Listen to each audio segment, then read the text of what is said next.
नमस्कार, आप देख रहे हैं न्यूज वन इंडिया। मैं हूं आपके साथ राजेश कुमार।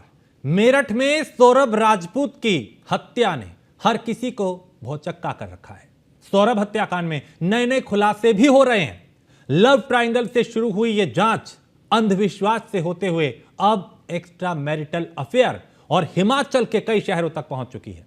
हत्याकांड की यह कहानी काला जादू के साथ उस काले दिल की भी कहानी है जिसने सौरभ के प्यार को दरकिनार करते हुए उसके खिलाफ इतनी बड़ी साजिश रची और उसे मौत के घाट उतार दिया।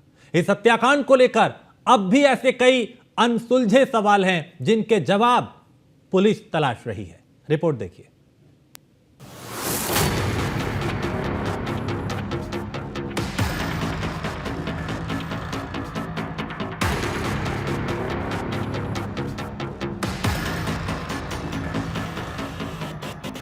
पति के कत्ल के बाद कोई पत्नी क्या कर सकती है?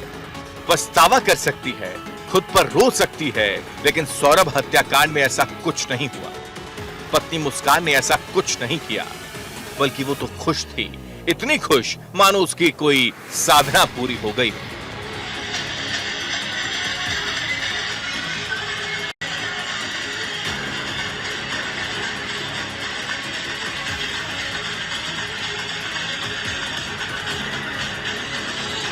और इसका सबूत है 10 मार्च को मुस्कान का कैब ड्राइवर को व्हाट्सएप मैसेज। लिखा, भैया कल इनका जन्मदिन है तो 12 बजे केक काटना है, आप केक ले आओगे कहीं से? 4 मिनट तक जब कैब ड्राइवर ने कोई जवाब नहीं दिया तो मुस्कान ने ऑडियो मैसेज भी भेजा। भैया आप ना मुझे केक लेके आप केक ले आना कहीं से भी और कॉल मत करना, मुझे आप मैसेज में ही बता देना मिला या नहीं। और लाने के बाद ना आप हमारे रूम पे आ जाना और बोलना मेरा ये सामान है, इसे रख लो। शिमला 3 दिनों के फिर कुल्लू में वहाँ गए, मलानी जहाँ बर्फ पड़ रही थी वहाँ गए, जहाँ बर्फ पड़ी थी वहाँ तक गए। थे ये पूरे रास्ते में रास्ते में थे, घूमने के काम था इनका। सांझ को अपना लड़का जो है जो छोटा बांध रखा उसने, साहिल ने छोटा से बांध रखा सिर पे, वो तो रोज डेली 1 या 2 बोतल लेके जा रहा था रूम में, शराब पीता था। हाँ शराब पीता था। लड़की को मुझे पता नहीं था कि नशा करती है लड़की तो मैंने जब देखा, जब मेरठ के लिए वापसी आ रहे थे, सामने से ली थी इन्होंने 3 कैन, वहाँ पी इन्होंने, लड़की ने मेरे सामने गाड़ी में पीछे बैठ के। इस बीच कोई बातचीत नहीं बीच में कोई बातचीत नहीं करी। बस जब बात कर रहे थे तो 2 बार फोन आया, मम्मी करके बात करके गाड़ी में से उतर गई। फिर नहीं दिलो बाहर बात करी। फिर उसके बाद में आए उस अगले दिन, फिर कही मम्मी लाली कहाँ, लाली से बात करवाओ। वीडियो कॉल बात चल रही थी, वीडियो कॉल कर फिर उतर के फिर इन्होंने नहीं दे लो, फिर बाहर खड़े होकर बात करी। गाड़ी में तो बस 1 मिनट या 2 मिनट बात करी होंगी ना, गाड़ी में कोई कैसी बात नहीं करी। दोनों अपना बैठे थे। जब लड़की को नींद आ रही थी, वो अपने धोरे सवाल था लड़की को। ड्रम में सौरभ के टुकड़े जमाने के बाद 4 मार्च की शाम को ही साहिल और मुस्कान मेरठ से शिमला के लिए रवाना हो गए। 3 दिन दोनों ने शिमला में बिताए। चौथे दिन कैब ड्राइवर के साथ मनाली के लिए वो निकल गए। पुलिस ने मुस्कान और साहिल का जो मोबाइल जब्त किया उसमें मनाली की कुछ तस्वीरें मिली। तस्वीरों में दोनों मनाली की बर्फीली पहाड़ियों का आनंद लेते दिखाई देते हैं। साहिल और मुस्कान का सौल की जिस पायरेट्स और पार्वती राम के गेस्ट हाउस में थे, वहां पर अजीब तरह की पेंटिंग्स नजर आई। ये गेस्ट हाउस कई बार किल द डेविल नाम से कार्यक्रम करता है। हो सकता है साहिल यहां पहले भी कई बार आ चुका हो। किल द डेविल नाम के पोस्टर ठीक वैसे ही हैं जैसे साहिल के कमरे में बनाई पेंटिंग है। सौरभ मर्डर केस में जिन 6 किरदारों की बात सामने आ रही है वो है चाकू, नींद की दवा, ड्रम, सीमेंट, बैग, परफ्यूम। मुस्कान ने मर्डर के लिए जो प्लान बनाया उसके हिसाब से सबसे पहले सौरभ को गहरी नींद में सुलाने की साजिश रची गई। मुस्कान ने नींद की दवा को सबसे पहले हथियार बनाया। 3 मार्च की शाम सौरभ अपने माता पिता के पास गया था। सौरभ अपने माता पिता से कोफ्ते की सब्जी लाया था। मुस्कान ने कोफ्ते की उसी सब्जी में नींद की दवा मिला दी। मुस्कान कितनी शातिर है इसका अंदाजा इसी बात से लगाया जा सकता है कि डॉक्टर की पर्ची में हेरा फेरी करके उस नींद वाली दवा का नाम खुद से ही जोड़ दिया था। सौरभ की पोस्टमार्टम रिपोर्ट आ चुकी है। उसमें जो डॉक्टरों ने अंकित किया गया है कि लेफ्ट हैंड में चेस्ट के पास नेपल के नीचे 3 चोट के निशान है, इंसाइज्ड वुंड है जो कि चाकू जैसे धारदार हथियार से किया गया है। इसके अलावा जो गर्दन काटी थी उस पे जो चोट के निशान है और जो कलाइयाँ काटी थी उस पे चोट के निशान है वो डॉक्टरों ने अंकित किया है पोस्टमार्टम रिपोर्ट पे। इसके अलावा जो इस बॉडी के नेचुरल जो डिके है 13-14 दिन पुरानी बॉडी थी, तो शव को जो नेचुरल डिके तो वो डॉक्टर ने उसमें अंकित किया है। इसके साथ साथ जो सीमेंट की वजह से जो कुछ खरोंचे आई थी बॉडी पे और जो कपड़े हैं वस्त्र थे सीमेंट से जो खुरद हो गए थे वो डॉक्टर ने उसमें अंकित किया है। जो कॉज ऑफ डेथ है वो डॉक्टर द्वारा बताया गया है कि ये एंटीमॉर्टम इंजरीज है और due to shock and haemorrhage की वजह से इनकी मृत्यु हुई है। एक वीडियो भी सोशल मीडिया पर वायरल हो रहा है जिसमें देखने को मिला है कि मुस्कान अपने पति के साथ डांस कर रही है। ये वीडियो कब का बताया गया है, क्या इसके बारे में पता चल पाया? देखिए इसके बारे में जानकारी की जा रही है। जो भी शुरुआती पूछताछ में पता चला है कि 25 तारीख का बताया जा रहा है। ये कैसे वीडियो आई, कहाँ से आई, सबके बारे में जानकारी की जा रही है। सर अगर मुस्कान की बात की जाए, साहिल की बात की जाए, ये कब से कनेक्शन में थे? क्या नए खुलासे आपकी पूछताछ में पता चला? न्यायालय में आपने 14 दिन की रिमांड ली है, रिमांड में क्या अभी तक सामने निकल के आया? हत्या क्यों की गई, क्या प्लानिंग थी, किस तरह से सीमेंट के ड्रम में डालना है, ये सब चीज के बारे में कब से प्लानिंग चल रही है? देखिए इनके जो संबंध है वो 2019 से 8th क्लास में ये लोग साथ में पढ़ते थे। 2019 में ये लोग वापस टच में आए, तब से इनका रिलेशनशिप था और ये नवंबर लास्ट ईयर से इन्होंने प्लानिंग शुरू की थी इसको मारने की, सौरभ को। और इसमें बेसिकली ये लोग दोनों ने साथ में मिलके मारा है इसको जी। ये वो चाकू है जिससे इस तरह के चाकू से ही सौरभ की हत्या की गई है। दुकानदार है, उनसे बात करते हैं कितने रुपए का ये चाकू है। फल काटने के लिए इस चाकू का उपयोग होता है, लेकिन मेरठ की मुस्कान पति को काटने के लिए यानी 15 टुकड़ों में करने के लिए ऐसा चाकू खरीदती है और उसके बाद घटना को अंजाम देती है। बात करते हैं। भाई साहब क्या नाम है आपका? राकेश कुमार। राकेश जी कब से आप दुकान चला रहे हैं? दुकान मुझे भैया, दुकान तो मैं यहाँ पे 25 साल से चला रहा हूँ। 25 साल से चला रहे हैं। बाबूजी एक लड़की आती है, वो चाकू खरीदती है, इस तरह का कुछ वो चाकू है, कितने चाकू खरीदे गए थे उसकी तरफ से? ये तो हमें कोई ध्यान नहीं कि हमसे कोई लड़की इस तरह से चाकू खरीद कर ले गई है। और ये चाकू तो बिकते रहते हैं। ये पनीर काटने वाले भी ये रखते हैं, इसको फ्रूट काटते हैं इससे। और ये वेजिटेबल के लिए होता है, इस पे चॉपर पे चलता है ये चाकू। इससे हड्डी वगैरह कट जाए।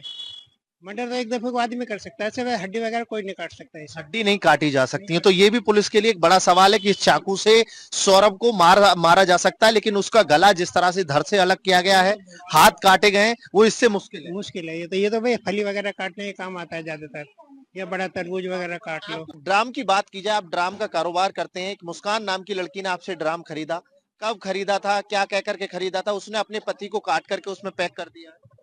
ये उसने जो है मेरे लड़के से ले गई थी ड्रम, और तारीख तो मुझे जब पता चला, जब पुलिस वाले आए थे तो उन्होंने मेरे से पूछा, तब मुझे पता नहीं था। मैंने लड़के से पूछा, लड़के ने बताया मुझे कि हाँ वो हमसे ले गई थी। और पुलिस वाले जो आए थे हमारे पास 18 तारीख में आए थे। वो लड़की जो पुलिस वाले बता रहे हैं कि वो 4 तारीख में ले गई थी हमसे ड्रम।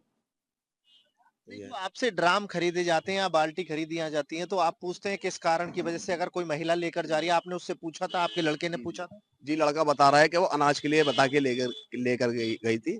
आपकी दुकान से मुस्कान ने दवाई खरीदी थी, क्या दवाई थी, उसके बारे में आपको कैसे पता कि इतना बड़ा हत्याकांड हुआ? आपके यहाँ से दवाई खरीदने के बाद सौरभ को बेहोश किया गया और उसके बाद चाकुओं से काटा गया। हमें इस बारे में तो कुछ नहीं पता हत्याकांड कैसे हुआ या उनकी क्या साजिश थी, लेकिन ये है कि हाँ दवाई हमारे यहाँ से लेकर गई थी। अब हम दवाई बिना पर्चे के किसी को रिकमेंड नहीं करते हैं। अगर पहले बगैर पर्चे के दी थी? अगर डॉक्टर का पर्चा नहीं होगा तो दवाई रिकमेंड नहीं होगी। बिना पर्चे के दवाई नहीं देते। आपके यहाँ बगैर पर्चे के दवाई नहीं दी जाएगी, लेकिन इतना बड़ा कांड होता है, जो दवाई है, कुछ प्रतिबंध दवाई ली गई है आपके यहाँ से, वो पर्चे पे जो राइटिंग है वो आप पर्चा आपने देखा था या मोबाइल में दिखाने के बाद आपने दी थी? वो मोबाइल में दिखाया था उन्होंने, क्या या पर्चा लाइन थी वो तो भैया को पता है, क्यों भैया अवेलेबल नहीं है यहाँ पर। और दवाइयों का तो ऐसा है कि या तो वो उन्होंने डॉक्टर को दिखाया, डॉक्टर ने क्या रिकमेंड करा उन्हें, और जो उन्होंने रिकमेंड करा डॉक्टर ने, उन्होंने अपने पास से ऐड कर उसमें दवाई है वो हमारे पास ले आई। कौन कौन सी ऐसी दवाई दी थी जिससे बेहोशी की दवाई? दवाई नॉर्मल ही थी सारी, जो एंग्जाइटी के लिए, घबराहट के लिए, उल्टी वगैरह और डिप्रेशन के लिए काम आती है, जो नॉर्मल डॉक्टर लिखते हैं। नींद की दवाई कौन सी थी कि जो बेहोशी छा जाए? नींद की दवाई एंग्जाइटी की यही होती है, बेचैनी की, बस उसमें कुछ नहीं होता। लेकिन अगर एक पर्टिकुलर चीज की आप मात्रा ज्यादा ले लेंगे तो वो जहर भी से ज्यादा मात्रा में मुस्कान ने डिमांड की थी कि इस दवाई इतनी नहीं इतनी देनी। आप स्ट्रिप से कम यहाँ कुछ नहीं बिकता है, और बिना डॉक्टर के रिकमेंडेड के कुछ नहीं बिकेगा। मुस्कान और साहिल ने इस वारदात को अंजाम देने के लिए जिस दूसरे हथियार का इस्तेमाल किया वो चाकू है। खंजर के आकार का ये चाकू मुस्कान खुद बाजार से खरीद कर लाई थी। पोस्टमार्टम रिपोर्ट में इस बात का खुलासा हुआ है कि चाकू से पहला वार सीधे सौरभ के दिल पर किया गया और ये वार किया खुद मुस्कान ने। सौरभ की मौत तो चाकू के पहले ही वार में हो गई थी, लेकिन फिर भी वो जिंदा न बच पाए। इसके चलते वो लगातार वार करती रही और अब अपने गुनाह की सजा जेल में काट रही मुस्कान और साहिल बेचैन है। जेल सुपरिटेंडेंट वीरेश राज शर्मा ने यह बताया कि दोनों की रातें जेल में बेचैनी में कट रही हैं। पहले दिन खाना खाने से इनकार कर दिया गया। लव कपल ने जेलर से दोनों को साथ रखने की गुजारिश तक कर दी, क्योंकि जेल में दोनों अलग अलग बैरक में रखे गए। जिला कारागार मेरठ एक संवेदनशील और पश्चिमी उत्तर प्रदेश की एक महत्वपूर्ण जेल है। किसी बंदी के बारे में व्यक्तिगत जानकारी देना तो उचित नहीं है, लेकिन मैं इतना कहना चाहूंगा कि जैसा कि कहा जा रहा है उनको अलग रखा गया, साथ में रखा गया, तो महिला बैरक जो होती है बिल्कुल अलग होती है और पुरुष बैरक बिल्कुल अलग होती है। तो उनको पूर्ण रूप से अलग रखा जा रहा है, पूरी सुरक्षा में रखा जा रहा है। किसी भी प्रकार की कोताही सुरक्षा में नहीं की जा रही है। जब वो पहले दिन आए थे परसों, तो खाना खाने से मना किया था, लेकिन बाद में समझाने के बाद खाना खा लिया था। अब उनकी दिनचर्या जो आम बंदियों की दिनचर्या है उसके अनुसार चल रही है। शुरुआत में जब आए थे तो उन्होंने कहा था कि हमको जो है साथ में या पास पास रख दिया जाए। समझा दिया गया था कि महिला बैरक का सामान्य बैरकों से कोई संबंध नहीं है। पुरुष बैरक और महिला बैरक बिल्कुल अलग है, ये संभव नहीं है। नहीं, वो सामान्य है। डॉक्टर को दिखा दिया गया है। जो जेल में आने के पश्चात मुलाहिजा होता है उनका मुलाहिजा करा दिया गया है, पूरा चेकअप करा दिया गया है। इस प्रकार की कोई शिकायत नहीं, तथा जेल में नशे का यदि कोई आदि भी आता है तो नशा उन्मूलन कार्यक्रम चलते हैं। अभी तक ऐसी कोई शिकायत नहीं आई। इन सनसनीखेज मर्डर में एक नया मोड़ तब आ गया जब आरोपी साहिल के घर से जो चीजें मिली उससे कई सवाल खड़े हो गए। इस हत्याकांड का तंत्रमंत्र कनेक्शन भी निकलकर सामने आ गया। साहिल के घर से क्या क्या मिला, पहले उनको जान दीजिए। कत्ल की तंत्र मंत्र थ्योरी। साहिल के घर से अजीब चीजें मिली। घर से शराब और बिल्ली बरामद हुई। घर की दीवार पर अजीब पेंटिंग दिखी। साहिल शुक्ला के नाना तांत्रिक हैं। साहिल खुद भी तंत्र विद्या पर भरोसा करता है। तांत्रिकों की तरह बाल रखता था। कमरे की दीवारों पर डरावनी चित्रकारी करना, यह सब कुछ तंत्र मंत्र की तरफ इशारा ही करता है। अभी तक जांच में सामने आया कि शायद यह तंत्र मंत्र किया गया होगा। साहिल और मुस्कान कर्ण पिशाचिनी माता की सिद्धि प्राप्त करने के लिए ये सब कर रहे थे। मेरठ के सीएमओ डॉक्टर अशोक कटारिया के मुताबिक सौरभ राजपूत की हत्या के मामले में पोस्टमार्टम रिपोर्ट से चौंकाने वाले तथ्य सामने आए हैं। सौरभ की हत्या 2 से 3 सप्ताह पहले की गई थी और शव की त्वचा गल चुकी थी, दांत हिल रहे थे और शरीर के कई हिस्से बुरी तरह से खराब हो चुके थे। पोस्टमार्टम में जो बॉडी किया गया था सौरभ जी का, वो लगभग 2 से 3 हफ्ते पुरानी लग रही है और उसमें जो बोन थी या विसरा थे वो भी झुलमुल हो गए थे। हड्डी जो दांत होते हैं वो भी शायद ढीले हो गए थे और शायद कई टुकड़ों में बॉडी विभाजित थी और ब्रेन में वाइटल ऑर्गन्स में खून न पहुंचने की वजह से मौत हो सकती है। इसमें शॉक एंड हेमरेज वाली बात हो सकती है, जैसे इन केसों में होता है। नशे का तो ऐसा अभी तक साक्ष्य उसमें आता नहीं है, लेकिन उसमें बॉडी के जो विसरा जो प्रिजर्व किए जाते हैं उससे पता लगता है फोरेंसिक लैब से कि उसमें नशे का इस्तेमाल किया गया था, नहीं किया। और सर इसमें जो नींद की गोलियां शायद वो दी गई होगी। सौरभ हत्याकांड को लेकर जहां पोस्टमार्टम रिपोर्ट से कई खुलासे हुए, तो वहीं सौरभ राजपूत के भाई बबलू ने भी बड़े खुलासे किए। सौरभ के बड़े भाई बबलू ने कहा कि मुस्कान का कैरेक्टर पहले से ही शक के दायरे में था। मुस्कान पहले भी 2 बार एक लड़के के साथ भाग चुकी थी। मेरे से रिश्ता, मम्मी से रिश्ता सब तोड़ के वो उसके लिए चला जाता वहां पे, और उसके बाद भी उसने पता नहीं क्या करा। ये मुस्कान पर फिदा था सौरभ, उसी मुस्कान ने सीने पर सबसे पहले वार किया। पता नहीं कैसे मार दिया उसने। हमारे मेरे सामने अगर उसके जरा से उंगली भी कट जाती तो उल्टा मेरे को ही दर्द होता था। मुस्कान जिस मकान में रहती थी वहां पर किराए की दर सामान्य है, लेकिन मुस्कान मकान मालिक को किराया बढ़ा कर देती है, क्योंकि मुस्कान के मकान मालिक को पता था कि साहिल हर रोज रात को मुस्कान के साथ रहता था। मकान मालिक आपत्ति न जताए, इसके लिए मुस्कान मकान मालिक की जेब गर्म कर देती थी। वैसे तो निकलते बढ़ते देखा हमने, लेकिन देखने में लगता नहीं था कि ऐसी होगी। वो सोच भी नहीं सका था कोई। लड़का साहिल है जो उसका प्रेमी है, वो लगातार इन गलियों के चक्कर लगाता नहीं, वो लगातार के सामने रहता हमारे ही गली में, तो कभी बाई चांस देख लिया उसे। एक बार निकला था दिन में या 2 बार, पता नहीं ऐसा कुछ। जोमेटो वाले हो या स्विगी वाले हो, कोई भी हो, जिससे जहाँ से भी उनका खाना आ रहा था, तो उनसे यही कहा गया कि भाई तुम सुबह भी, दोपहर भी, शाम भी डेली अपने बाहर से आ रहा जो भी चीज आ रही है, तो ये नए नए आदमियों को आना ऐसा मतलब बंद गली में अच्छा नहीं लगता। साहिल को लेकर मकान मालिक ने मुस्कान से कोई सवाल नहीं पूछा। अब ऐसे में सवाल ये कि क्या मकान मालिक को सौरभ हत्याकांड के बारे में जानकारी थी? हालांकि पुलिस ने अभी तक इस मामले पर कुछ नहीं कहा है, लेकिन सौरभ के पड़ोसियों ने मुस्कान को लेकर बहुत बड़े खुलासे कर दिए हैं। जरा सुनिए। इतनी बड़ी घटना होती है, उस घटना की अगर बात की जाए तो रूह कांप रही है। हर किसी के रूहों की बात की जाए तो हर कोई कपकपाता हुआ नजर आता है, जिसके दिमाग में ये मंजर छाता है कि एक पत्नी अपने पति को काट करके ड्राम में पैक कर देती है। कानों कान खबर नहीं लगती। दरअसल क्या है, इस पूरे क्षेत्र का जो ये लड़का था सौरभ, पूरे क्षेत्र का ही चहेता था। घर घर में सौरभ के लिए मतलब इतना जघन्य अपराध कोई मतलब एक सपना भी नहीं देख सकता कि सपने में भी इस तरह का जघन्य अपराध हो सकता है। सौरभ के लिए मतलब कहीं भी किसी भी क्षेत्र में चले जाओ, करीब 20,000 लोग मेरे इस वार्ड के हैं, किसी घर में चले जाओ तो सौरभ के लिए सभी अच्छा बोलते हैं। खुद उसके जो सास ससुर थे उनसे मेरी बात हुई तो उनका भी ये कहना है, सास का भी और ससुर का भी, कि सौरभ हमारा दामाद नहीं, हमारा बेटा था। ऐसी क्या नाम है भाई साहब आप? राकेश गौड़। राकेश जी, जिस तरह से घटना हुई, घटना के बारे में क्या कहेंगे? इतनी खतरनाक घटना, खौफनाक मंजर। विविध हृदय विदारक 1980 ये सब छोटे पड़ गए, ना सुना कभी, ना देखा ऐसी घटना हुई है और रोंगटे खड़े कर देने वाली घटना है। पूरा देश, पूरा समाज रो रहा है, लेकिन हमें विश्वास है कि निश्चित तौर पे न्याय मिलेगा। जो पुलिस और जो अन्य एजेंसीज हैं जो काम कर रही है, फोरेंसिक की टीम भी आई थी, वो अच्छा काम करी कि उस दिन भी उन्होंने बड़ी त्वरित गति से गिरफ्तारियां भी की हैं और एविडेंसेस भी कलेक्ट किए जा रहे हैं। बात जो अभी चल रही है उसके माता पिता ने कुछ कहा है, तो माता पिता जो विषय है उसको अभी पुलिस अधिकारियों के संज्ञान में डाला गया है और वो क्रम इसे अपनी विवेचना का हिस्सा बना रहे हैं। उधर राज्यसभा सांसद कांता कर्दम ने पीड़ित परिवार से मुलाकात की। कांता कर्दम ने कहा कि दोषियों को ऐसी सजा मिले जिससे आगे से कोई ऐसी वारदात को अंजाम देने से पहले 100 बार सोचे। मैम, क्या कहना है? जिस तरह से बड़ी घटना हुई है, खौफनाक एक मंजर देखने को मिला है कि युवक को काट करके ड्रम में उसकी पत्नी ने प्रेमी के साथ पैक कर दिया। ये घटना देखिए सभी को जानकारी है, घटना के विषय में है, लेकिन बहुत दुखद बड़ी घटना है। आज इनके घर वालों से इनसे मिलने के लिए हम लोग आए हैं यहाँ पे। कुछ चीजें उनसे भी जानकारी करी है यहाँ, लेकिन बहुत कष्टदायक घटना है ये।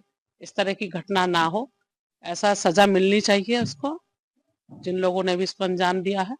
वैसे पति और वो जो इसकी पत्नी और वो लड़का जो है साहिल है, वो जेल में है जैसा बताया गया। सीओ भी हैं यहाँ पर, उन्होंने भी बहुत सारी चीजें बताई हैं। सब इंस्पेक्टर हैं जो ये लगे हुए हैं, सभी लोग। सौरभ हत्याकांड में एक के बाद एक चौंकाने वाले खुलासे होते रहे। कई साल पुरानी प्रेम कहानी का खौफनाक अंत खुद की मौत से होगा। मर्चेंट नेवी के पूर्व कर्मचारी सौरभ को इस बात का इल्म कतई नहीं था। मुस्कान और साहिल ने जिस तरह से सौरभ की हत्या की, उससे पुलिस तक सन्न है। इस मामले में तंत्र मंत्र, हिमाचल केक और पैसों से लेकर तमाम चीजों से कनेक्शन निकल रहा है। मुस्कान के आशिक की कहानी को लेकर के जिस तरह से लगातार एक के बाद एक नए खुलासे हो रहे हैं। सौरभ की हत्या की पोस्टमार्टम रिपोर्ट ने हर किसी को चौंकाया है। ये वही घर है जिसमें सौरभ को काट करके एक ड्राम के अंदर पैक किया जाता है और उसके बाद ऊपर से सीमेंट से ढक दिया जाता है। गली की अगर बात की जाए, देखिए सीसीटीवी भी यहाँ पर लगे हुए हैं। गली के अंदर मेन पॉइंट की बात की जाए या फिर बैक पॉइंट की बात की जाए, दोनों तरफ सीसीटीवी लगे हुए हैं। लेकिन देखा जाता है कि मुस्कान बेरहमी से अपने पति प्रेमी के साथ मिलकर पति सौरभ को चाकुओं से गोदकर मौत के घाट उतार देती है। वहीं इस मकान की अगर बात की जाए, मकान मालिक की बात की जाए, तो मकान मालिक बराबर में ही रहते हैं। ये नहीं कि आसपास के अगर लोगों की बात की जाए, इस कॉलोनी की अगर बात की जाए, तो सबको ये शक था कि जो ये युवक है ये कौन है। लगातार मुस्कान के संपर्क में रहता, रात में 11 बजे आता है, सुबह 4 बजे जाता है, लगातार बेल बजाई जाती है, लेकिन उसके बावजूद मुस्कान को इस मकान से नहीं निकाला जाता। सवाल ये खड़ा होता है, क्या मुस्कान जो रेट है, किराए का दर है, उसको बढ़ाकर देती थी, या फिर सब कुछ पता होने के बाद मकान मालिक की तरफ से सवाल खड़े होते हैं कि मकान मालिक मुस्कान को घर से क्यों नहीं निकालते हैं। पुलिस की तरफ से उस पर भी जांच की जा रही है। क्या सौरभ और मुस्कान तंत्र विद्या के चलते सौरभ को मारना चाहते थे, या फिर साहिल की अगर बात की जाए तो साहिल तंत्र विद्या पर भरोसा करता था। फिलहाल मेरठ पुलिस की तरफ से कई और बड़े खुलासे होने की संभावना है। मेरठ से अतुल शर्मा की रिपोर्ट, न्यूज़ 1 इंडिया।